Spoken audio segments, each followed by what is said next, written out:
ദഹനശേഷിയൊക്കെ ഒന്ന് വൃത്തിയായി നല്ലൊരു പുഷ്ടിയുള്ള ശരീരം വന്നതിന്റെ ശേഷം ബിരിയാണി കൊടുത്താൽ എന്റെ പുന്നാരമോൻ ഏറെക്കാലം ബിരിയാണി കഴിക്കാം. അതുകൊണ്ട് സ്നേഹമുള്ള പിതാവ് മകന് ബിരിയാണി കൊടുക്കുന്നില്ല. ഇതേ ഇവിടെയും നടക്കുന്നുള്ളൂ. പടച്ച റബ്ബ് നമ്മോട് എന്തേ ആവശ്യപ്പെട്ടിട്ടുള്ളൂ? മോനെ, നീ കുടിക്കണമെന്നാണ് റബ്ബിന്റെ ഭാഷ. നീ കുടിക്കണമെന്നാണ് റബ്ബിന്റെ ഭാഷ. ഞാൻ എന്റെ കൂട്ടുകാരോട് പറയുന്ന, ഒരിക്കലും കുടിക്കരുതെന്ന് അല്ലാഹു പറഞ്ഞിട്ടില്ല, പറയില്ല. മറിച്ച് റബ്ബ് ഒന്നേ ആവശ്യപ്പെട്ടിട്ടുള്ളൂ. അല്ലാഹു പറഞ്ഞിരിക്കുന്നത്, മോനെ, ഇപ്പോൾ നിനക്ക് പ്രായമായിട്ടില്ല, നിനക്ക് ആരോഗ്യമുറച്ചിട്ടില്ല, നിന്റെ ആമാശയം ക്ലിയറായി വർക്ക് ചെയ്യാൻ തുടങ്ങിയിട്ടില്ല, ദഹനശേഷി ക്ലിയറായി വന്നിട്ടില്ല. അതുകൊണ്ട് അല്പം ക്ഷമിക്കുക. ഇപ്പോൾ ഇവിടെ വെച്ച് നീ കുടിച്ചാൽ ഒരു തവണ ആൽക്കഹോൾ ഉപയോഗിക്കുമ്പോൾ 1500 തിരിച്ചറിവിന്റെ സെല്ലാണ് നിനക്ക് നഷ്ടപ്പെടുന്നത്. ഒരൊറ്റ തവണ മദ്യപിക്കുമ്പോൾ 1500 തിരിച്ചറിവിന്റെ സെല്ല് നിനക്ക് നഷ്ടപ്പെട്ടുകൊണ്ടിരിക്കുന്നു. ലോകരാഷ്ട്രത്തിൽ ഒരിടത്തും ഇതുവരെ മരുന്നു കണ്ടെത്താത്ത ഭീകരമായ 3 രോഗങ്ങൾ മദ്യം വഴി മാത്രം നിന്റെ ശരീരത്തിലേക്ക് കടന്നു വരുന്നു. 36 രോഗങ്ങൾക്ക് ഉപകാരണമാണ് മദ്യം.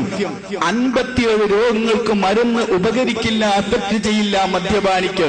ക്യാൻസറിലെ 74% മദ്യം സ്പോൺസർ ചെയ്യുന്നതാണ്. ആക്സിഡന്റിൽ 86% മദ്യം വക വരുന്നതാണ്. രാജ്യത്ത് നടക്കുന്ന കുടുംബ കലഹങ്ങളിൽ 90% മദ്യത്തിന്റെ വകയാണ്. നമ്മുടെ രാജ്യത്ത് നടക്കുന്ന വലിയ വലിയ ആക്രമണങ്ങളിൽ പ്രധാന വില്ലൻ മദ്യമാണ്. രാജ്യത്തുണ്ടാകുന്ന ജയിൽ പുള്ളികളിൽ മഹാഭൂരിപക്ഷവും മദ്യം വഴി വന്നവരാണ്. രാജ്യത്ത് നടക്കുന്ന കൊലയാളികളിലെ ഭൂരിപക്ഷം മദ്യപാനികളാണ്. നമ്മുടെ രാജ്യത്തുണ്ടാകുന്ന വലിയ ആത്മഹത്യകളിൽ പ്രധാന പങ്കാളിത്തം മദ്യത്തിന്റേതാണ്. അതുകൊണ്ട് ഇപ്പോൾ മദ്യപിച്ചുകൂടാ. ഒരല്പസമയം കാത്തിരിക്കുക. ഒരല്പസമയം, ഒരു 70 കൊല്ലം, കേവലം ഒരു 70 കൊല്ലം. ആ 70 കൊല്ലം ഒന്ന് അഡ്ജസ്റ്റ് ചെയ്യാൻ നിനക്ക് കഴിഞ്ഞാൽ, മോനെ, നിന്റെ മുമ്പ് 70,000 കൊല്ലമല്ല, 7,000 കോടി വർഷം അല്ല നിന്റെ മുമ്പ് കഴിഞ്ഞുപോയത്. ഇനി വരാനിരിക്കുന്നത് 70,000 കോടി വർഷവുമല്ല. ആ ദീർഘമായ കാലയളവിൽ കേവലം 70 കൊല്ലം, വളരെ ചെറിയൊരു കാലഘട്ടം, ഒരു ചെറിയ സോഡ കുടിക്കുന്ന ടൈം. ആ 70 കൊല്ലം ചെറുതായി ഒന്ന് അഡ്ജസ്റ്റ് ചെയ്യാൻ നിനക്ക് കഴിഞ്ഞാൽ, നിനക്ക് 70 വർഷത്തിന്റെ ശേഷം ഒരു ജീവിതം വരാനുണ്ട്.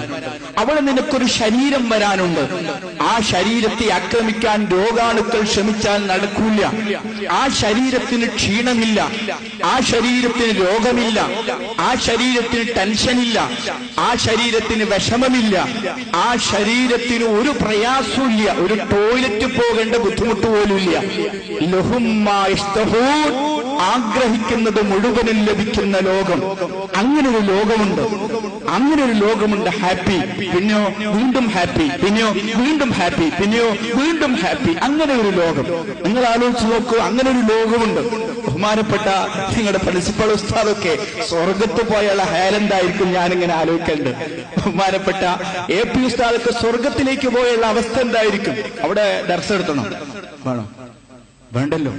അവിടെ കിതാബ് ഗവേഷണം ചെയ്യേണ്ട കാര്യമില്ലല്ലോ. അവിടെ നമുക്ക് സ്ഥാപനം നടത്തേണ്ട കാര്യമില്ലല്ലോ. ഒരു പരിപാടിയില്ല. പിന്നെന്താ? നാടൻ ഭാഷയിൽ പറഞ്ഞ കുതിരളിക്കാനായിട്ടൊരു ലോകം, കളിക്കാൻ വേണ്ടി മാത്രം ലോകം. അങ്ങനെ ഒരു ലോകമുണ്ട്. അവിടെ നമുക്ക് സുഖകരമായൊരു ജീവിതമാണ്. ആഗ്രഹിക്കുന്നത് മുഴുവനും കിട്ടുകയാണ്. നമ്മുടെ കൂട്ടുകാര് സ്പെയിനിലേക്ക് നോക്കുക, അടുത്ത ഫ്ലെക്സ് വെക്കാൻ.